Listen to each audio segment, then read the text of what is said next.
नमस्कार, मैं आशीष, आप देख रहे हैं ऑफ इंडिया। अगर कभी आपके आसपास से कोई आतंकवादी पकड़ा जाता है तो आपकी जिंदगी भी पूरी तरह से बर्बाद हो सकती है।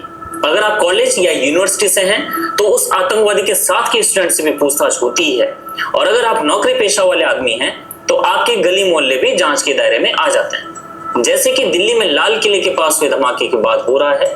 आप हरियाणा में रोहतक की रहने वाली डॉक्टर प्रियंका शर्मा को भूले नहीं होंगे। लाल किले के पास जब धमाका हुआ तो डॉक्टर शर्मा को भी जम्मू कश्मीर में काउंटर इंटेलिजेंस की टीम ने हिरासत में लिया और आतंकी मॉड्यूल में गिरफ्तार डॉक्टर आदिल अहमद के बारे में पूछताछ की गई। जानते हैं डॉक्टर शर्मा की गलती क्या थी?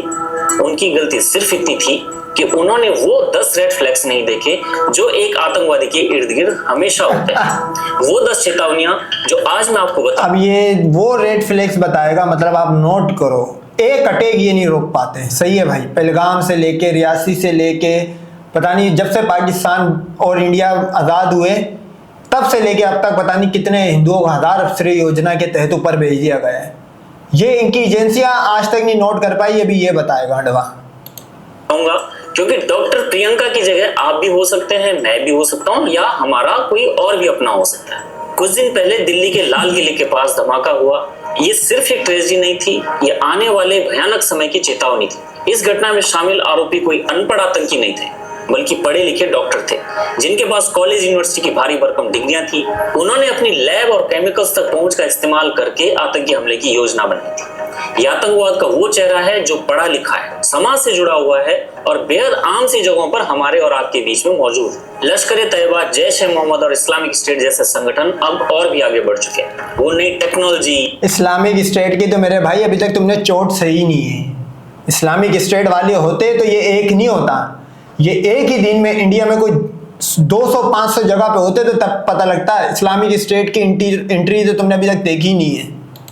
इनक्रिप्टेड ऐप्स और सोशल मीडिया का इस्तेमाल करके युवाओं को रेडिकलाइज कर रहे हैं, खासकर कॉलेज के छात्रों को।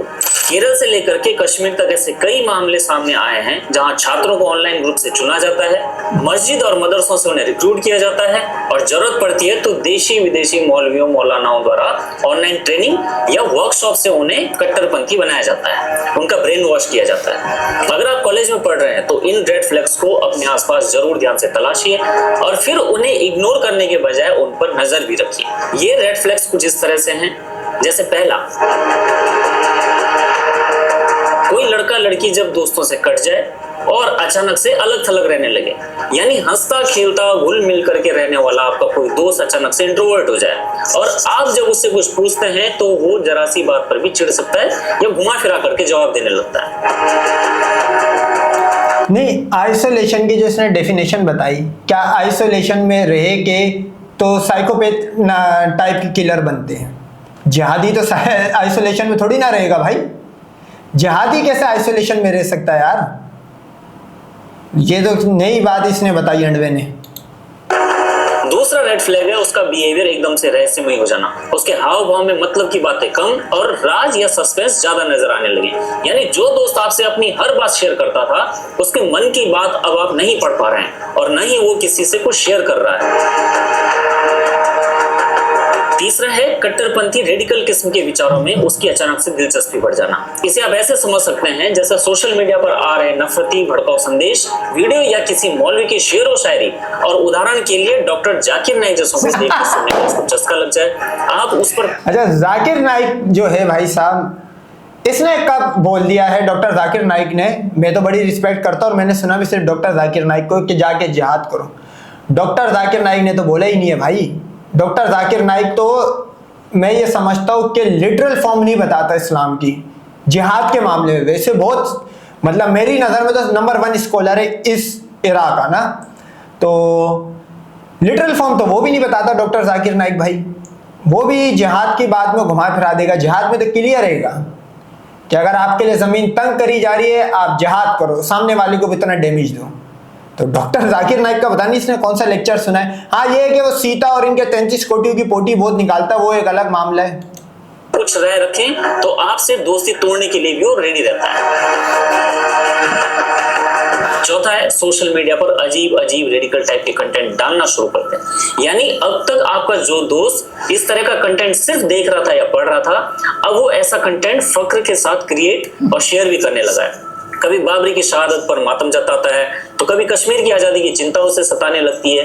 और आपके जिस दोस्त अच्छा, इसकी लॉजिक चेक करो। सीता के 7 सुरागों से निकले हुए अंडवे की बोल रहा है बाबरी की शहादत पे गम ना जिताए। अच्छा, मतलब अब ये यहाँ पे एक नई चीज, ये हिंदुस्तानी जो मुसलमान है ये तो है मुर्तदी, मैं इनको मानता हूँ, ये उनको ये नॉर्मलाइज करने की या उनके दिमागों में बात बिठाने की कर रहा है कि अगर तुमने बाबरी की बात करी तो तुम जिहादी एलिमेंट में आओगे।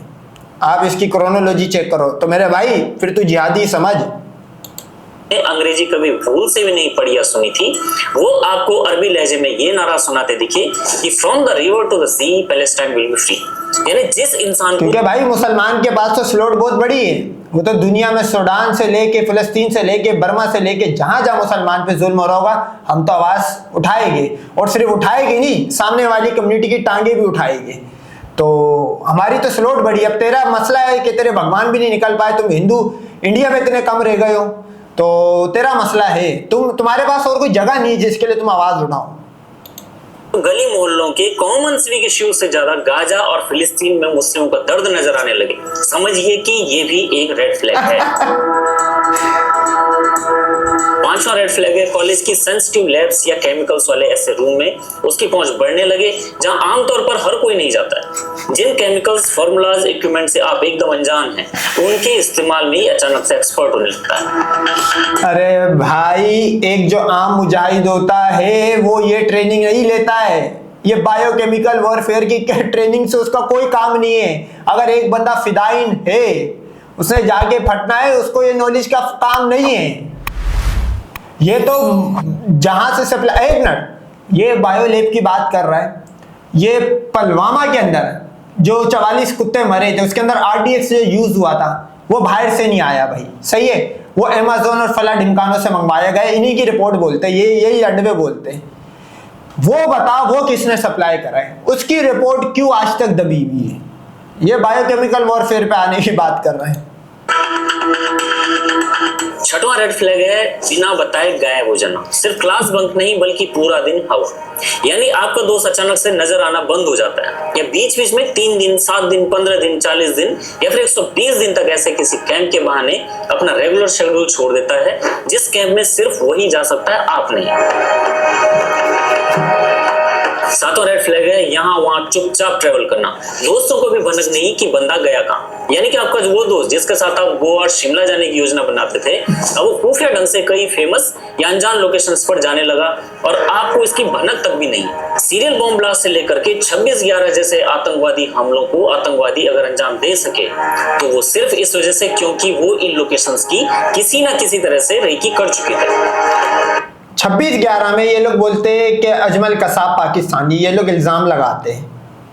तो फिर मेरे को ये बता कि वो लोकल कैसे हुआ भाई। अगर तुम्हारी अकॉर्डिंग, गाय के मूत पीने वालों के अकॉर्डिंग, अगर वो बंदा पाकिस्तान फला ढिमकाने कहीं से भी आया है, वो तो लोकल हुआ ही नहीं, वो कैसे रेकी करेगा भाई। 8वां रेड फ्लैग है सोशल या राजनीतिक मुद्दों पर एकदम टेढ़ी वन साइडेड नफरत दिखाने लगे। मतलब उनकी बातों में बैलेंस एकदम जीरो हो जाए। किसी विमर्श के दाएं बाएं से उन्हें कोई फर्क नहीं पड़ता है, वो बस अपनी एक लाइन पकड़कर उसे ही सही साबित करने में लगा रहता है। जैसे आपने कई लोगों को पुलवामा के आतंकी हमले पर भी कॉन्स्पिरेसी थ्योरी बनाते हुए देखा होगा।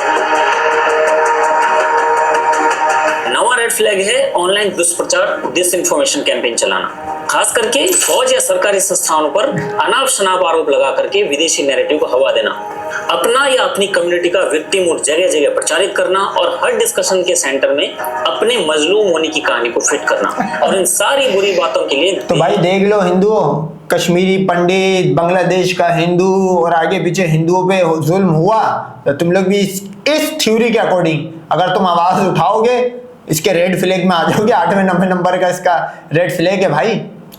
देश, इतिहास, लोकतांत्रिक व्यवस्थाओं और समाज को कुछ इस तरह से दोषी बताना जिससे आप भी अपराध बोध से ग्रसित हो जाएं। जैसे कि रामनवमी की झांकियों पर पथराव होने या किसी मंदिर के टूटने पर भी उसका दोष हिंदुओं पर ही थोपते रहना। और हाँ, 10वां रेड फ्लैग, आखिरी रेड फ्लैग है अचानक से उसका हथियार, ड्रोन, विस्फोटक या सर्विलांस टेक्नोलॉजी में उस दोस्त की रिसर्च के नाम पर दिलचस्पी बढ़ जाना। अब आप सोचिए कि जो रेड फ्लैग्स मैंने आपको बताया, क्या यही सब आपको उन लोगों में नजर नहीं आए जब आपने सुना कि बुरहान वानी 15 साल का था जब उसने अपने एग्जाम से 10 दिन पहले हिजबुल मुजाहिदीन में शामिल होने के लिए अपना घर छोड़ दिया था। उससे पहले वो डॉक्टर बनना चाहता था, लेकिन बाद में वो सोशल मीडिया पर एक्टिव होकर के टोटल इंडियन प्रोपेगेंडा है ये। बुरहान वानी तो डॉक्टर की बात ही नहीं, वो तो मुजाहिद था भाई, और बाय बॉर्न मुजाहिद था। जब भी अल्लाह ने उसको इतनी इज्जत दी है, मतलब ये देखो, ये मर भी गए तो कचरे की तरह जला दिए जाएंगे। आज ये मर गया कि इसको कोई याद ही नहीं रखेगा, उसको जनरेशन टू जनरेशन याद रखेगी। और उसको वो लोग याद रखेंगे जो दुनिया में कोई जंग नहीं हार रहे, उसको वो लोग याद रखेंगे जिन्होंने इनकी भारत माता के टुकड़े कर दिए। सही है भाई, उनको वो लोग याद करेंगे जिनकी 57 कंट्री है, उनको वो लोग याद करेंगे जो जिनके मतलब 210 करोड़ आवाम इस दुनिया में मौजूद है। अब बताओ, अल्लाह माफ करे, ये जिस जगह पे रहता है वहां इसके फटे हालात रो रहा होता है कि हिंदू खतरे में, हिंदू खतरे में। तो इसकी इस लॉजिक से तो ये भी इसका कोई 8वें या 7वें नंबर का फ्लैग था भाई, रेड फ्लैग। कोई हिंदू आवाज ना उठाए। अमेरिका में वो जो होटल में एक अणवे की अनबॉक्सिंग कर दी, उस पर भी आवाज नहीं उठाना भाई, क्योंकि इसके अकॉर्डिंग तो वो भी रेड फ्लैग है अगर गजा के मुसलमान के लिए मुसलमान आवाज उठा रहे हैं। युवाओं को अपने आतंकी गिरोह में भर्ती करने लगा था। क्या आपको जाकिर मूसा में ये 10 रेड फ्लैग्स नहीं दिखते, जो 17 साल का था जब उसने कश्मीर के त्राल इलाके से घर छोड़कर हिजबुल मुजाहिदीन ज्वाइन किया था? जबीउद्दीन अंसारी, महाराष्ट्र की भीड़ का एक इलेक्ट्रिशियन, जो आप और हम जैसों के घरों में आकर के कोई स्विच बोर्ड रिपेयर करता था या फिटिंग करता था, अचानक 2 साल के लिए गायब हो गया था और फिर कुछ दिन के लिए वो घर आया और वापस निकल गया हमेशा के। उसके बाद वो सीधा दिखा कराची में, जहां से वो लश्कर के कंट्रोल रूम में मुंबई हमले के आतंकी कसाब को दिशा निर्देश भी दे रहा था। उसने ही अजमल कसाब समेत 10 पाकिस्तानी आतंकियों को बंबई या लहजे वाली हिंदी सिखाई थी और मुंबई में लोगों को घुलने मिलने की ट्रेनिंग भी दी थी। डॉक्टर मुजम्मिल समेत फरीदाबाद की अल फलाह यूनिवर्सिटी के बाकी के डॉक्टर के नाम सुनने पर क्या आपको ये रेड फ्लैग्स नहीं दिखते हैं? जो सब के सब पढ़े लिखे डॉक्टर थे, केमिकल्स की जानकारी भी रखते थे, नमाज भी पढ़ते थे, और आखिरकार रेड फोर्ट के पास उन्हीं में से एक डॉक्टर उमर नबी ने फिदाइन हमला भी कर दिया। ऑफिस या कैंपस के सिग्नल मामूली नहीं होते हैं। कहानी की शुरुआत अक्सर इन्हीं लक्षणों से पता चलती है। हमारा तो एक शेर जाता है तो कम से कम 60-70 कुत्तों को साथ लेके जाता है भाई। डॉक्टर उमर ने अपनी सेक्रीफाई करा, 60-70 को 1000 अफसरे के पास भेज दिया। इसको इसलिए बोलते एक मुसलमान की इक्विवेलेंसी 100 काफिर के उस पे, ये वो वजह है। हम अक्सर नोटिस नहीं करते हैं। सवाल आता है कि जब कभी ऐसे रेड फ्लैग्स अपने आसपास देखें तो हमें या आपको क्या करना चाहिए? अगर आपको ऐसे संकेत दिखें तो उन्हें नजरअंदाज तो बिल्कुल ना करें। अपने आसपास के बड़े बुजुर्ग, भरोसेमंद टीचर्स या नहीं तो तूने रेड फ्लैग निकाल लिए, तेरी एजेंसियां क्या सत्तू पी के सो रही है? क्या है उनका क्या है भाई? वो कैसे क्लियर होती थी? हर धमाके के बाद, हर अटैक के बाद इनकी एजेंसियां क्लियर होती है भाई। कॉलेज या वर्क प्लेस के एडमिनिस्ट्रेशन, लोकल पुलिस या एनआईए हेल्पलाइन को रिपोर्ट करें। अगर जरूरत हो तो अपनी पहचान छुपाकर भी रिपोर्ट कर सकते हैं, क्योंकि ऐसी हर रिपोर्ट मायने रखती है जिसका राष्ट्रीय सुरक्षा से वास्ता हो। यदि किसी मेन स्ट्रीम रिपोर्टिंग एजेंसी से आपको सहयोग ना मिले तो इस देश और समाज की चिंता करने वाले कई सामाजिक संगठन भी हैं जो आपकी राह आसान कर देते हैं। आपके और हमारे ऐसे लक्षणों को इग्नोर कर देने के कारण ही आतंकी नेटवर्क फलते फूलते हैं, लेकिन जागरूकता और फौरन लिए एक्शन ही उनकी जड़ें काटने का काम करती है। और मैंने जो रेड फ्लैग्स आपको बताए हैं, ये रेड फ्लैग्स ही हैं। इसका ये मतलब नहीं होता है कि लक्षण वाला हर दोस्त या कोवर्कर आतंकवादी होगा और आप अपने दोस्त की मरम्मत ही कर दें, क्योंकि ये भी संभव है कि किसी निजी कारण से भी उसके व्यवहार में कोई लक्षण दिखाई देने लगे। लेकिन जब कभी हमें ऐसे अपने आसपास दिखाई दें तो हमें चौकन्ना जरूर हो जाना चाहिए। आज का तू उनकी वहां मरम्मत करेगा तो फिर बॉर्डर पे तो हमें है ना मरम्मत करने के लिए। इस्लामी आतंकवाद पहले की तुलना में और भी शातिर, कनेक्टेड और पकड़े जाने में मुश्किल है। संविधान की धज्जियां उड़ाने के लिए संविधान द्वारा दिए गए अधिकारों का सहारा लेकर के ये गतिविधियां की जाती हैं, लेकिन जागरूकता, शिक्षा और हिम्मत के साथ हम अपने कैंपस, वर्क प्लेस और समाज को सुरक्षित रख सकते हैं। सतर्क रहें, जानकारी रखें, सतर्क रहे और भारत माता के 7 सुराग या 7 टुकड़े होने से भारत माता को बचाएं।